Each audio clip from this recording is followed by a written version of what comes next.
Great. Hello, everyone, and welcome to a webinar hosted by the Cloud Standards Customer Council, Cloud Foundry Roadmap in 2017. My name is Tracy Berardi, Program Manager of the CSCC, serving as a moderator today. Thank you all for tuning in. I'm here virtually with Chip Childers, Chief Technology Officer of the Cloud Foundry Foundation. The Cloud Foundry is an open source platform for deploying and managing cloud applications. It's a project of the Linux Foundation.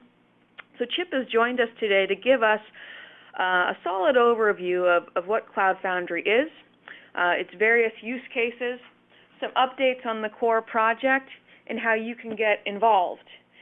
Just last week out in Silicon Valley was the Cloud Foundry Summit, where Chip keynoted, so he'll provide some highlights from the conference. And before turning it over to Chip, I'd like to point out that in the Attachments tab here on BrightTalk, we've uploaded a copy of today's presentation that you can download. There's also direct links to the Cloud Foundry website. And also, you're very welcome to submit questions during the presentation, and we'll do our best to answer them. Both Chip and I are going to be looking at those, so feel free to use the questions box there. And without further ado, Chip, it's over to you. Thanks so much for joining us today. Absolutely, happy to be here. So we did just have our event, and I'll be spending some time presenting a bit of what I had done on stage at our event to give you an update of what the project's been up to, highlight some particular interesting innovations, as well as some particularly interesting news that's been happening over the last 6 months or so, and give you a feel for the direction that the parts of the project are headed. For those of you that don't know what Cloud Foundry is, I'll start with just a basic description.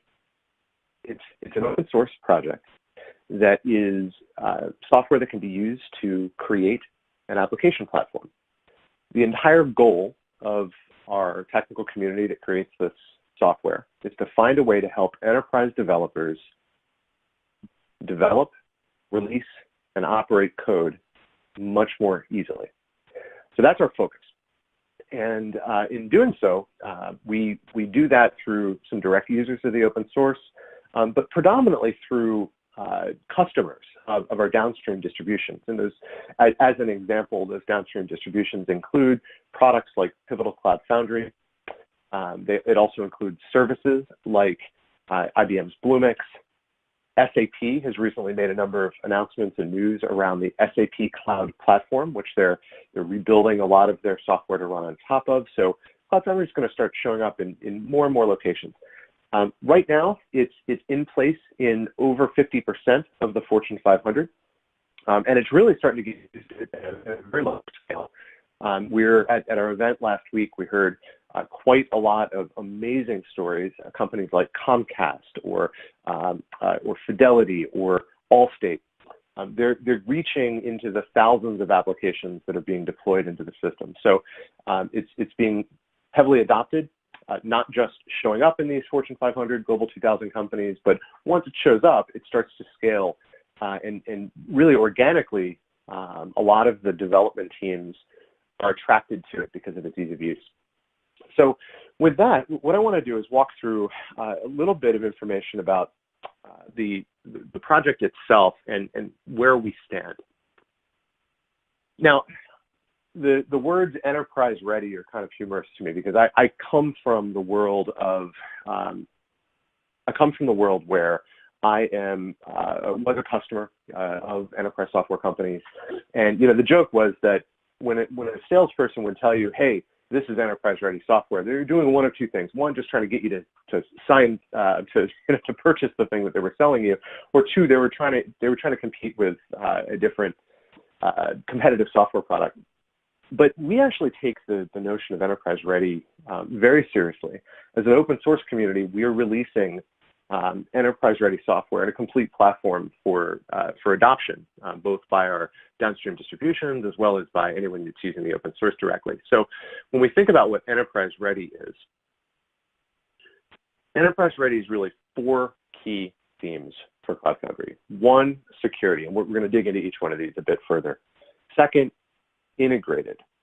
Integration is very important because as you're developing new applications or you're porting applications over to the Cloud Foundry platform, it needs to interact with the rest of your enterprise. It also needs to take advantage of newer cloud services that are out there, whether you're talking about machine learning capabilities from the various cloud providers or big data systems, anything that's of higher levels of abstraction, therefore they're super valuable. We need to be able to integrate well with that so that developers can take advantage and move quickly. Third, scalable. I mentioned that we're talking in the thousands of apps order of magnitude at this point in a lot of these enterprises. That does matter, but I think even more importantly, not just within a single enterprise, Cloud Foundry is being used by cloud providers themselves to offer platform as a service capabilities. And so we have to be able to scale to very large numbers. And last but not least, in fact, I would say this is the most important thing, but I save it for last, is that we have to do all of this while staying true to the great developer experience and actually continuing to make that experience better for the developers, because that's the whole point of the Cloud Foundry software. So if you're an end user, you've used plenty of websites, and a lot of end users are just trained to look for that little lock icon to see that their connection to a website is secure. But those of you that are on this webinar probably know that there's a lot more to this.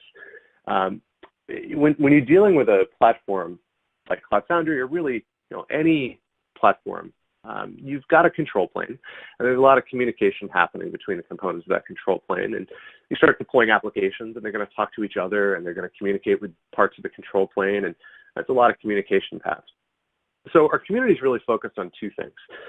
One, ensuring that our control plane communication is 100% encrypted, all paths. That's everything from service-to-service communication, but also every database connection, every connection to key value stores, every connection to things like container registries. All of those pathways should be secure. Now, we've spent quite a lot of time continuing to harden the software. As a community, we've spent a lot of time hardening the software. And at this point, we're approximately 90% done through control plane, and that's going to be done within a couple of weeks. But more interestingly, and we'll get to this in a second, more interestingly is we're looking at ways to make it very easy for a developer to get access to the capabilities they need to secure communication between the microservices that they're writing. If I dig deeper into the Cloud Foundry platform, it is a container-based platform. And a point I'm going to make here is that Cloud Foundry has been using Linux container technology for longer than most of the, if not all of the, other very popular container-centric open source projects. Ever since its inception, it's been using C groups as a way to control resources. But the team that works on our low-level container implementation is called the Garden team. They had their own implementation of how to work with the Linux kernel, and it was called Garden Linux. In fact, before that, there was even a different version, based on the Ruby language. It's now a Golang-based system. But if you track the container space, you've probably heard of the Open Container Initiative. Now, that was something that was started, that was seeded with a library out of the Docker engine that was adopted and really is becoming a very true industry standard. Our Garden team was one of the first platforms to fully embrace the runc library. But in doing so, they've also set a goal for themselves. Their aspirational goal is to continue to be the most secure container runtime for application platforms that are designed for multi-tenant use cases. Now, it's really important. So I mentioned earlier, C groups, very important. But they're also, by default, they're enabling kernel features like AppArmor. User namespaces are absolutely in place by default. And then the seccomp process controls are also in place. All of this is by default.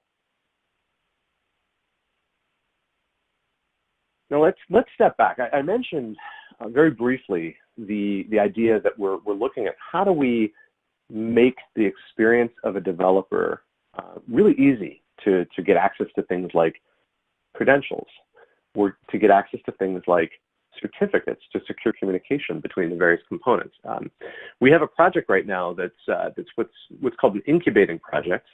It means it's fairly early in its life cycle. However, it's starting to get used in production systems, production implementations of Cloud Foundry, and it's already being productized as well by some of the downstream distributions. The basic idea of the CredHub service is that it's a system to manage credentials. And it does that by thinking about the four key functions that need to be provided. One is credential generation, and you need to be able to encrypt both for at rest as well as in transit storage. We need to persist these credentials, and we need to be able to rotate them very, very easily. All of that's wrapped in a policy that defines how the various actors that will work with the CredHub, or the hub for credentials, are going to, what they can access and what actions they can take. And so where it's being integrated into the bigger Cloud Foundry platform is really three users in mind. One is the administrator that is working with the CF platform. The second is applications. I'm going to pause. I'm going to get back to that. These are the apps that are deployed by the developers. The third is the infrastructure components themselves. So when Cloud Foundry is deployed and CredHub is enabled, it takes responsibility for all of the credentialing that is necessary for component-to-component interaction in the control plane of the platform, as well as all of the interaction. It can control the credentials for all the interaction with the various services that the platform is going to talk to. That might be the infrastructure services in the IaaS we're landing on, et cetera. Now, going back to the applications, one of the things that's always very difficult for a developer is to think about what's the right approach to getting a certificate that it can use when it's communicating with other microservices that it needs to communicate with. What our team's been working on, or what the community's been working on, is the ability to take a CredHub-generated certificate and have that available to every single instance of an application that's running in the system. And it's uniquely identifiable. That means that if you have, if you've scaled your, let's say it's your inventory service, you've scaled that to 10 instances to accommodate load. Each one of those instances will have a TempFS mount point that it has available to it. And sitting on that is a unique certificate that identifies exactly that instance. And we can use that then, along with CredHub's ability to support automatic rotation of those credentials, to have a constantly, one, easily available, trusted within the platform because there's a CA ability to tie into a CA. And then three, that it's easily rotated and possibly automatically rotated on behalf of the user by the platform itself. So that's really powerful, and we're pretty excited by that. Let's take a slightly different approach to thinking about security. And let's imagine for a moment that you were going to try to build using various open source projects and or proprietary software. You're going to try to build something that's similar to the way Cloud Foundry works. If you start at the operating systems, everybody that understands software knows that there's a constant stream of vulnerability fixes that are coming out of open source software, as well as proprietary software that's out there. And so you're starting to build this platform up. You start by picking an operating system. Then you're going to go grab a bunch of additional components like the databases, the message brokers, both things that the control plane are going to use, also that you're going to expose to the application developers. You've got the languages that you're going to support for the developers, all of those various frameworks that they're going to build within. So think both Java and then the Spring framework, or think about JavaScript and the Node.js framework. And then you've got whatever makes up the platform, whether it's a combination of container orchestration components, maybe you write your own using a bunch of Python scripts. There is a lot of potential risk from all of those components that you're going to need to integrate into this application platform. Because we know that the number of bugs in any non-trivial piece of software is equal to n plus 1, right? Where n equals the number of bugs that you're currently aware of. So at any point you think you have 10 bugs, you have more than 10 bugs. And there's always security issues. It's just the nature of software. It's the nature of complex software. So what the Cloud Foundry community really focuses on is being an incredibly mature open source project. We have coordinated releases that include everything from the operating system on up to the languages and frameworks that developers are going to work with when they're deploying their software into the platform. And that's really important. But what's in particular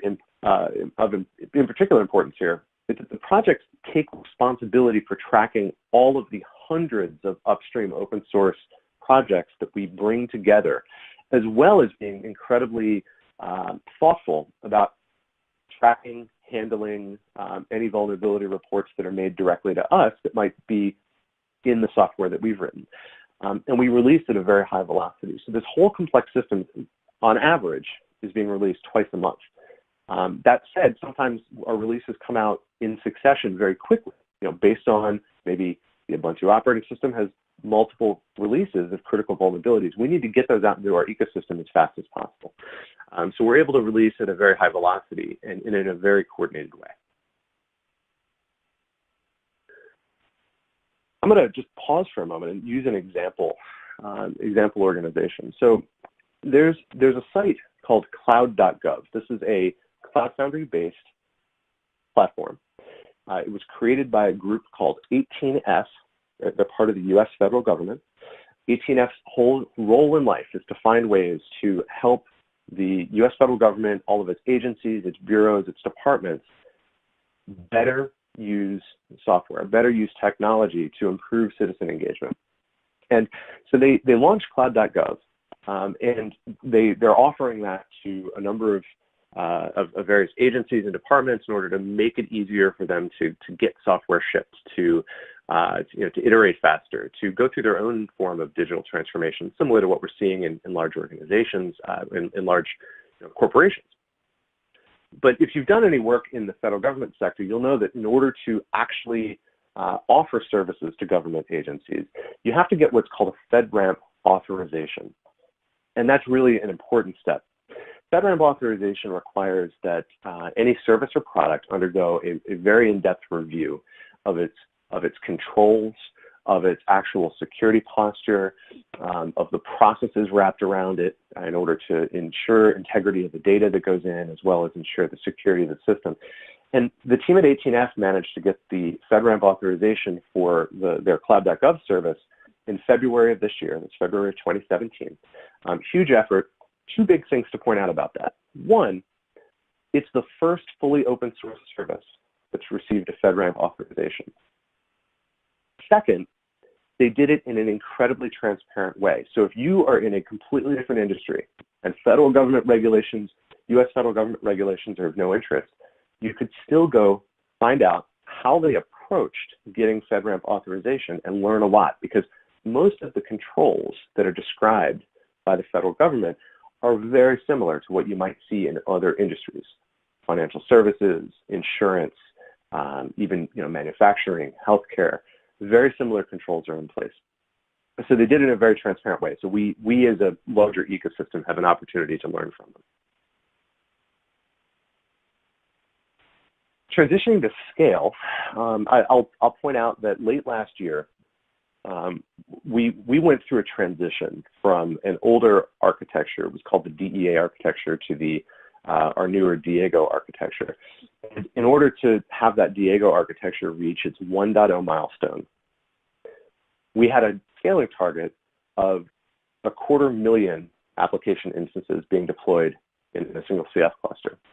Now, we could have done that through very small app instances that behaved properly, but I think more importantly, this 250,000 app instances or containers were realistic application workloads. They were loaded into the system as a variety of sizes. They were purposefully designed to randomly inject faults into the system.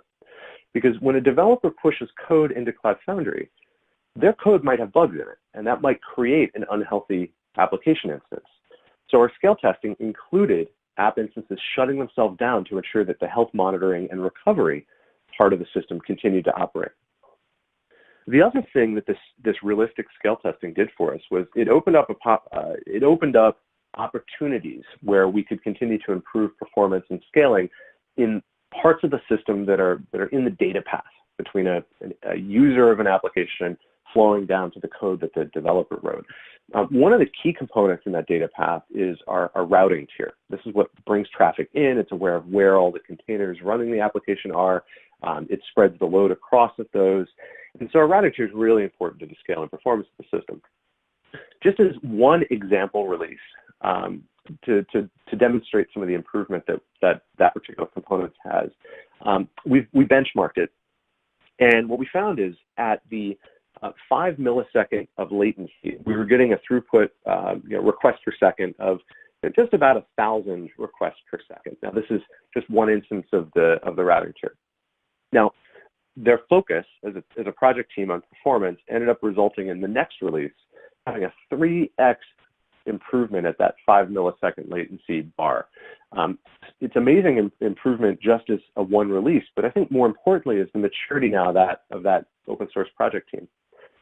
Every single release that component team makes includes a rerun of this performance benchmarking data. They don't consider it releasable if there is a degradation in throughput and are constantly continuing to incrementally improve overall throughput at that 5 millisecond target. Now, I mentioned this earlier.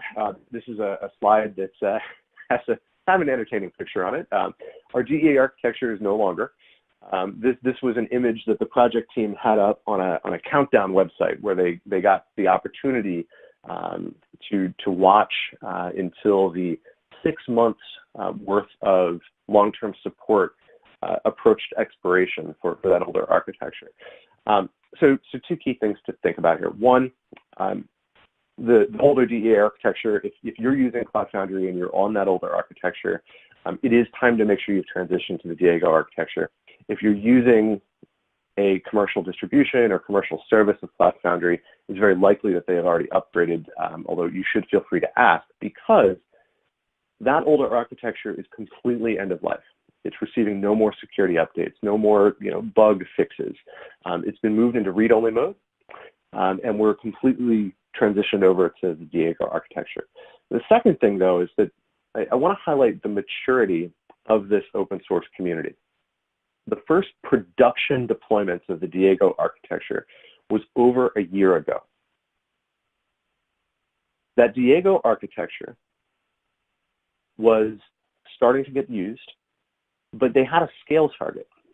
And their scale target included that 250,000 application instances.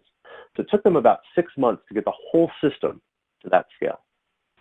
Once that scale was reached, the Diego architecture was flagged as its, quote, 1.0 release. And they continued to release since then. But at the 1.0 release, we then made it very clear to the whole ecosystem, all of the open source users and all of the distributions, that there was going to be a 6-month window for transition. It's a pretty long time for an open source community. So over a year from the first production deployment, it was a very long transitional process. There is a question that popped up that's related to the routing project and some of the performance. And the question was, would you delay a release because performance was not good enough? And the answer is absolutely. They don't release if there's if they know that they've gone backwards in terms of performance. It's a gating criteria. Sometimes, certainly, things get identified as problematic, but the team does its very best to ensure that there's only improved performance release after release. Okay, so we have a program that we launched back in 2015 called the Cloud Foundry Certified Platform. And the idea behind this was that we had a number of commercial distributions and online services that are based on Cloud Foundry. Those commercial distributions and online services were using, in the past, various versions of the software. Some of them had forked major components. There wasn't a lot of consistency. Now, what we did was we released a program that allowed us to get more consistency in the downstreams. And so our theory there was that we wanted to ensure that there was both portability for applications across the distributions, as well as skill portability for people. So people that were effective working with Pivotal Cloud Foundry could be just as effective working with IBM Bluemix. while leaving room for differentiation between these distributions through the services they choose to wrap around it, their delivery models, things that they really should be differentiating on. But we wanted to create a common core. Now, that was a bit aspirational because this notion of application portability is a rather difficult thing to achieve, largely because it doesn't include the backing services. But fast forward a bit. So this year's version of the program has done two major changes. One, it's no longer an option to use the older DEA architecture. So any certified platform with a 2017 certification is using the Diego architecture. But two, we've also tightened up the amount of time from a year old to no more than 6 months old that they have to be using the coordinated upstream release in an unmodified way. So we're getting closer and closer to the upstream throughout the ecosystem. The second thing that happened last year that's starting to improve this portability story quite a bit was that we launched the Open Service Broker API initiative. We'll talk about that a bit more in a few more slides. But the Open Service Broker API was a way to spin out the service broker model from being just a Cloud Foundry platform component or API to make it a multi-ecosystem, multi-cloud provider API specification to open up the governance so that we can include other open source ecosystem participants, commercial cloud vendors and cloud providers that want to use this API to expose their catalog of services to consumers, whether they're platforms or otherwise. And so what that's done is it's created an opportunity for much more flexibility in the backing services. Think about databases as service functions or machine learning or whatever. Now, regardless of where you're running Cloud Foundry, with the adoption of the Open Service Broker API by providers, you can now take advantage of things that may be remote or may be running within the CS platform itself. So it's created a lot more portability and flexibility. The last thing is that at Summit, we announced the launch of our Cloud Foundry Certified Developer Program. This builds on the idea of consistent downstream distributions, and it's focused on what are the developer skills that you need to have to be proficient working with Cloud Foundry. It's actually, it in and of itself does not create skill portability, but it's a way to demonstrate that we have enough consistency in the downstreams that if you get certified, you're getting certified on that common core that works across all of our certified platforms. And so this platform certification idea is actually very important. We did more than just developer certification. We also launched a full portfolio of training services. Now, these aren't designed to be the most advanced classes you can have. This is all about having a really good baseline of experience, baseline of knowledge.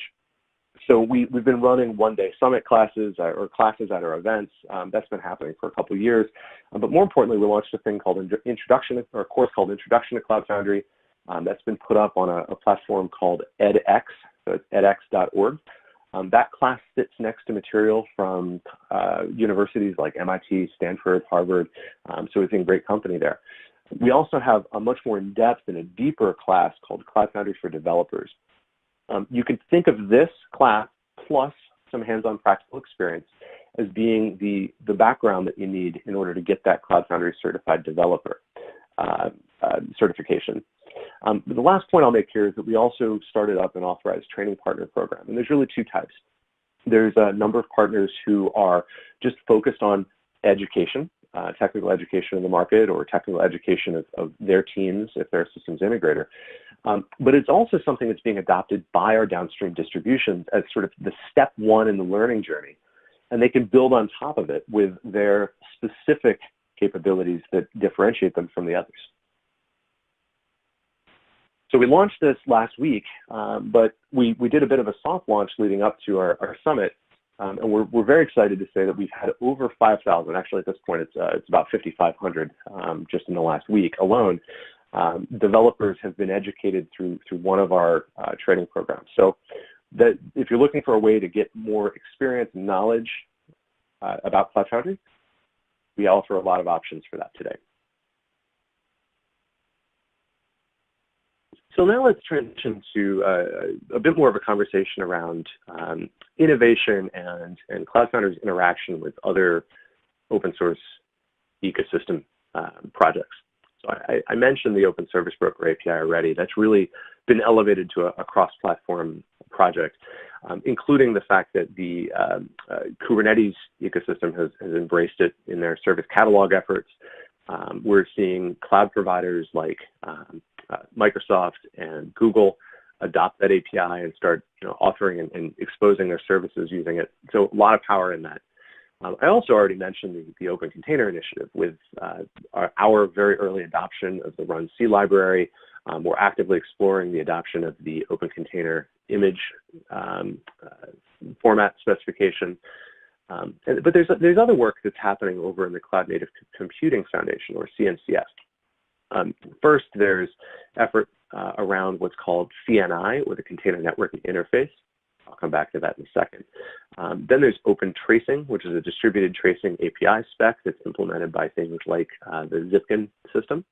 And then last, they're doing some early work around how to deal with containers and the API necessary to control volume mounting. But these seem like implementation details, and especially for a developer, these really are these are bits of plumbing, but they're very important. And we believe that these various initiatives are really are existing industry standards. So we're fully embracing them, or they're on their way to becoming industry standards. And that's very important because Cloud Foundry lives in environments that need to be well integrated with other platforms.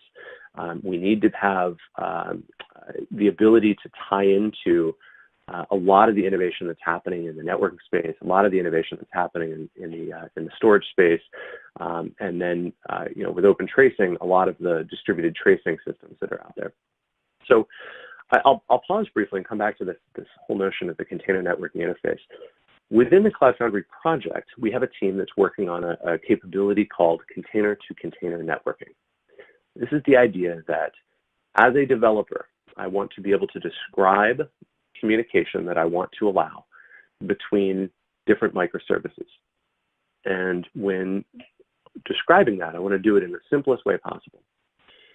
But the implementation of that is complicated. And we take a batteries included but not required approach to all of our features. And so we have a, quote, batteries included networking solution that will implement the developer described policy. But we also, through the use of the CNI API, give platform operators access to the entire market of container networking or software-defined networking systems that implement to that API.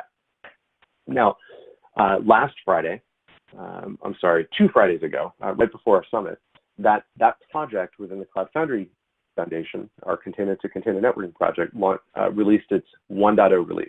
And so that was a big moment. The other big bit of news at our summit was that Microsoft has decided to join us and participate even more heavily in the upstream development efforts. But we've had a long history with Microsoft, which may seem counterintuitive because generally we talk about containers and applications. It does have a very Linux bend to it. But going back, even before the Cloud Foundry Foundation existed, the Microsoft technology stack has been really important to our community, to our ecosystem. The first implementation of this was a thing called Iron Foundry, which served as the basis of what's shipping today as our support for .NET running on Windows hosts. So we've been doing that for a while. It's running in production in plenty of environments. But a few things have changed in that time. Number one is that Microsoft released the .NET framework as open source software. And in particular, they're now supporting .NET on Linux. So our community responded by creating a build pack for the .NET Core open source software, including that in the upstream released build pack. Now, a build pack is kind of think of it as a secret sauce that takes the code, turns it into a container for you. So we now support .NET in the upstream part of the coordinated release, sitting there at the same level of importance as our Java build pack, our Python, our Ruby, etc. The second thing that's happened recently is that Microsoft has in their 2016 operating system, Windows 2016, they've really embraced the APIs necessary, as well as the changes to the Windows kernel necessary to create a true containerization or true support for containers.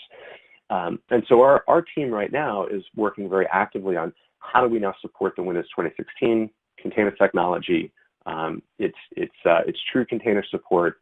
It provides a lot more isolation than what we had to create through a series of, I'll call them tricks, right, in order to make Windows operate as if it supported containers.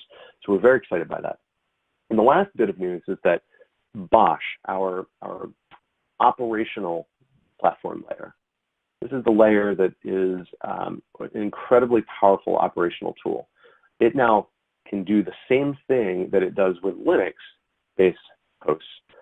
It can now deploy, operate, configure, and manage the health of Windows-based hosts. So that was a big bit of news at our summit. Just keeping on the Microsoft theme for one quick slide, I'll highlight that Microsoft itself has been really engaged in the Cloud Foundry ecosystem for some time. It sort of formalized that at the event when we announced they're joining the foundation. But just as an example, their recently released Azure Cloud Shell. This is a shell that's part of the web-based interface that you get access to when you're an Azure customer. It's now by default shipping with the CF command line tool already installed. They also make it very easy through effectively one click to deploy a Cloud Foundry cluster for your use on Azure. So between those two ease of use, one, the command line's already installed, and two, it's very easy to deploy Cloud Foundry deployment.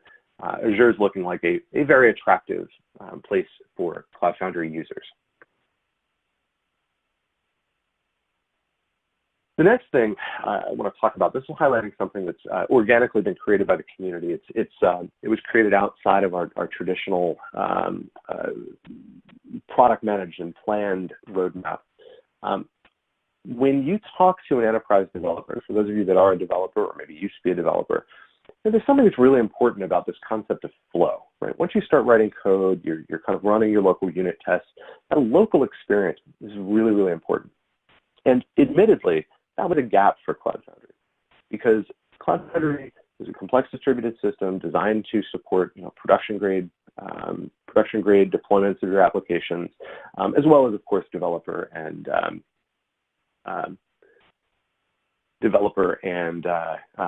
staging and test environments. But we had a gap because that local laptop experience really could have been a lot better. So Stephen, who's the project lead for our Build Packs project, took it on himself to create a plugin to our CLI called CF Local. And what CF Local lets you do is on a local laptop, you can do stage. The stage is the process of using a build pack combined with the source code to very quickly produce a container on your behalf. And so you can run that staging process locally now. The next thing, though, is you can then run an application instance locally. We use the Docker container engine within the local laptop.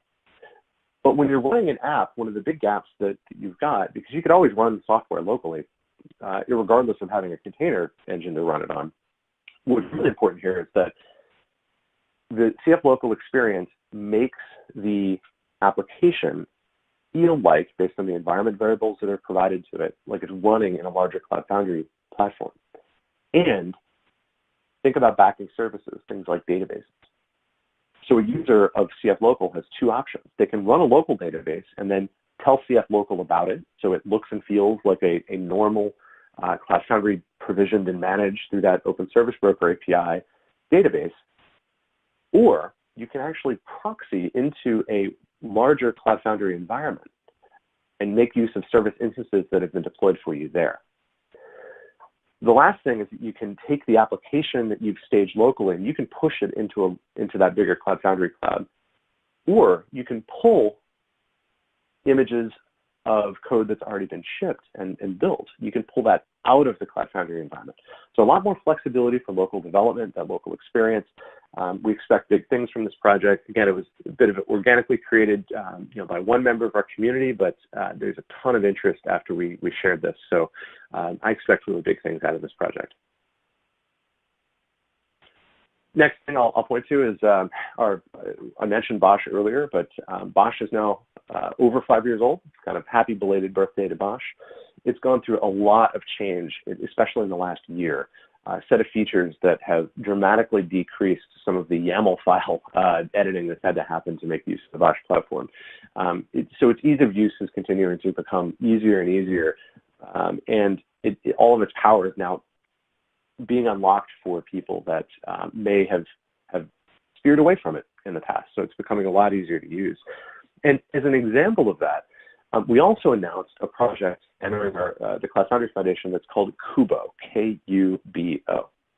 What Kubo is it was initially a joint effort between Google and Pivotal Software to package the Kubernetes platform for deployment and operations on Bosch. Now, some people have asked, why on earth would you do that, right? It's really a very simple story. Kubernetes is a general purpose container orchestration tool. It does a great job of health monitoring all of the containers that it is deployed and it's managing. But if you imagine you have a 10-node Kubernetes cluster and your infrastructure has a problem, now you're down to 9 nodes. Now the Kubernetes control plane is going to restart any container that was running on that node that went offline. But what brings back that node?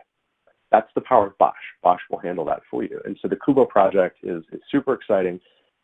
Kubo, combined with the adoption of the Open Service Broker API in the Kubernetes community, you can now have both the CF push experience as well as the description of container pods on Kubernetes for container as a service running in the same operational fabric, giving developers and operations teams more choice in the way that you interact with the infrastructure platform. But, and just going, I guess, a little bit deeper on Bosch, one of the terms that we use a lot is multi-cloud.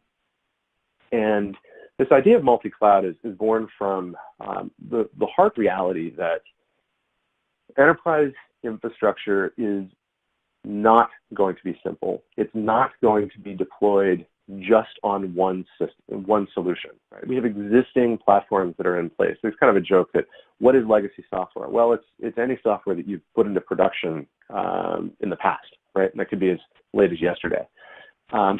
So really, legacy software is the software that you're relying on. And so we have to be able to live in all kinds of different environments. So the Bosch layer has a cloud provider interface, and now the upstream fully supports 8 different infrastructure targets. This ranges from public cloud providers like Google, Microsoft Azure, AWS, IBM Bluemix. It also includes private cloud software stacks, or virtualization stacks, or even with RAC HD, bare metal provisioning systems. So no virtualization layer, just racks of servers being provisioned through an API operated by the Bosch system for you. And the last thing I'm going to talk about is to continue down the idea of multi-cloud here. There's 2 other key areas where this notion of using multiple clouds comes into play in the Cloud Foundry system. The first is our UAA component. Now, our UAA is our Universal Authentication and Authorization Service. It's part of the Cloud Foundry control plane, but it's used in 2 ways within our ecosystem. One is that it's used as a way to secure the Cloud Foundry platform itself. So as a developer, UAA is what manages my rights within the system. It's also very frequently by providers as well as enterprises wrapped in a service broker and exposed as a capability. So it becomes the identity service for the microservices that your teams are writing. And that's independent probably from the control plane itself of the platform. The UAA project has included now support for both the Microsoft and the Google identity services. So let's pick on Google, for example.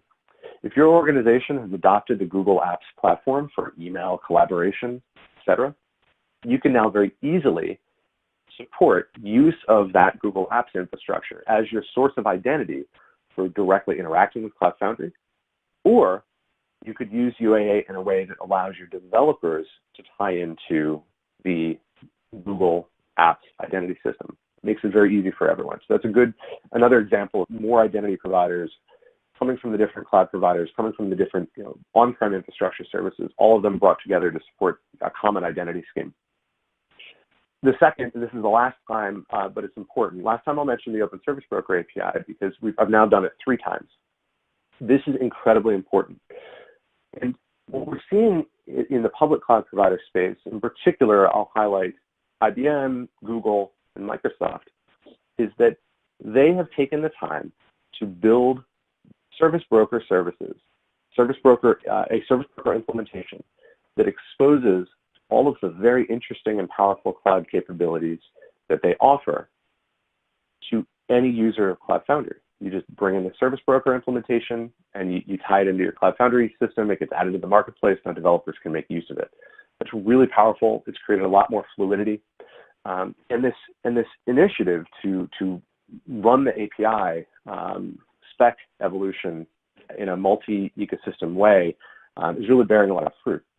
I'm also happy to say that as of last week, we got to announce the first release of this API specification is being released as something that's greater than an implementation detail of the Cloud Foundry platform. So this multi-ecosystem effort is now has a version of the API specification. Cloud Foundry has adopted it. It's what's being adopted in Kubernetes, and it's what we're seeing be adopted by other cloud providers. And so with that, I'm going to close. That was a lot of information. We sort of went up and down the stack, left and right in the stack. So I'm happy to take any questions from the audience. Thanks, Chip. It's Tracy here. Yeah, so now's a great time if there's some questions. And thank you again so much, Chip, for the overview of Cloud Foundry. It was very thorough. And to all on the webinar presentation, we'll post this presentation video recording to the CSCC website this afternoon. And you can also grab a copy of it from Bright Talk Attachments right now if you would like. But if there are no further questions, we might be able to give folks some time back. So thank you, Chip, again so much. Hope to have you back again soon.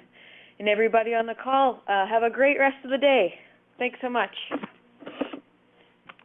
All right, thank you. Bye.